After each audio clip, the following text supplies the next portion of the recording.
Hi guys, welcome to Chennai IAS Academy. இன்னைக்கு prelims-கான free test number 3 unit 9ல இருந்து Tamil Nadu administration அதுல இருந்து தான் क्वेश्चंस கேட்டிருக்கோம். ஸோ அழகா அட்டென்ட் பண்ணுங்க. ஸோ நம்மளால முடிஞ்ச அளவுக்கு ஏன்னா இம்பார்ட்டன்ட் யூனிட்டும் கூட இது. ஸோ என்னென்ன கொஸ்டின்ஸ்லாம் தெரியுமோ அதை பொறுமையா அட்டென்ட் பண்ணுங்க. அது டைம் வேஸ்ட் பண்ணிட்டேன், நான் நிறைய பண்ணிட்டேன் அப்படின்ற பிரச்சனைக்கெல்லாம் வேணவே வேணாம். நீங்க பொறுமையா அட்டென்ட் பண்ணுங்க, ஈஸியா அட்டென்ட் பண்ணா மார்க் நல்லபடியா கிடைச்சிரும். ஸோ 30 கொஸ்டின்ஸ் தான் இருக்கு. அந்த 30 கொஸ்டின்ஸோட எக்ஸ்பிளனேஷனோட ஈவினிங் வந்து பார்க்குறேன். அதுக்கு முன்னாடி நம்ம எடுக்கிற ஒரு 15 மார்க்கா இருந்தாலும் அது நம்மளுடைய மார்க்கா இருக்கணும். பொறுமையா அட்டென்ட் பண்ணுங்க. இந்த தமிழ்நாடு அட்மினிஸ்ட்ரேஷன்ல இருந்து அப்படி என்னெல்லாம் கொஸ்டின்ஸ் கேட்டிருக்காங்க, எவ்வளவு இம்பார்ட்டண்டா கேட்டிருக்காங்கன்றதையும் நீங்க அனலைஸ் பண்ணி படிங்க. ஸோ அடுத்த டெஸ்ட்டுக்கு நம்ம பார்க்கலாம். ஓகேங்களா? அதை நம்ம திருத்திக்கலாம் பண்ற தப்ப. ஸோ யூனிட் 9ல இருந்து டெஸ்ட் இருக்கு.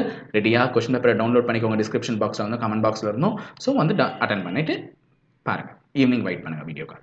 தேங்க்யூ.